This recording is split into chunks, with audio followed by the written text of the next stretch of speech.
Hi and welcome back to MJ Physio's personal training session with Sam Noster. Today we are going to be discussing the side plank. Okay, so now with the side plank, it's preventing movement from what we call a lateral flexion point of view. Okay, so creating stability again through the core to help stabilize the spine. Okay, so we've got a few progressions and regressions to do, so let's get out there and do it. So back in the gym here, we're going to discuss the side plank. Okay, now as we talked about before, we want to emphasize on restricting movement of the spine. So in this instance, a side plank is promoting or not promoting the movement of what we call lateral flexion. Okay, so you might see some people in the gym holding these weights either side doing this one. Yeah, that's okay, potentially in the long run, but let's start with some good stability tasks of a side plank. Okay, so you need some good strength through our obliques, our QLs, and just anything through here. Even our hips are included in this. Okay, so let's get down and look at some side plank variations.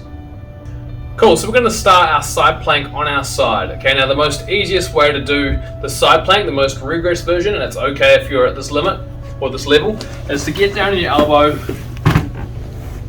basically create a nice relaxed, even a V shape through your hips. Some might even go back through here, which is a nice straight. I'm not too fussed on either or, because you're going to come up with your hips nice and high. I'm going to create some tension through the side here, as you'll feel.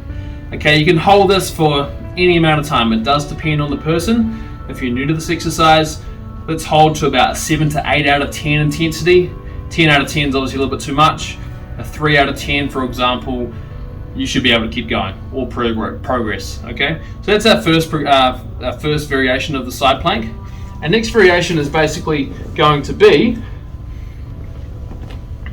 similar, okay, but we're going to lengthen this top leg. Okay, now with the side plank, you're going to feel it through here, as we did with the regress version, but now we're adding some hip stuff in. So now I can feel this hip starting to work. Okay, I can feel myself warming up from that already. Our next variation is on our feet. Okay, now we want to create that good neutral spine position as we talked about previously, and create a good solid body. Now I don't care if your feet are on top of each other. That's personally how I like to do it. Some people like to have their top foot in front. It's the same thing. Okay, think about nice high hips. Don't let them sag. Don't roll forward like this. Notice how my other arm, you can even put it straight up to the roof. Some put it on their hips. What I don't like to see is this, because what's happening there, I'm starting to move the spine. Okay, let's keep this in a good solid position.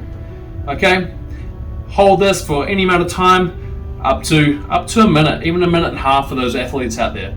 Okay, the last variation is kind of similar to the other one we just did, and it's basically that plus a leg lift.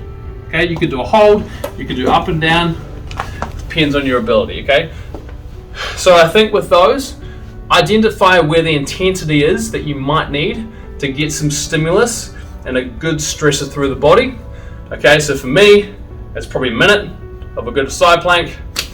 For someone new, it's probably up to 20-30 seconds. Okay, it does depend.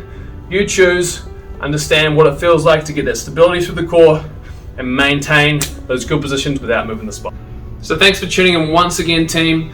Please challenge yourself with those side planks, regress, progress, whatever you need to do to keep putting the proper stimulus through your body. Otherwise, subscribe to the channel for MJ Physio, and I'll see you again soon.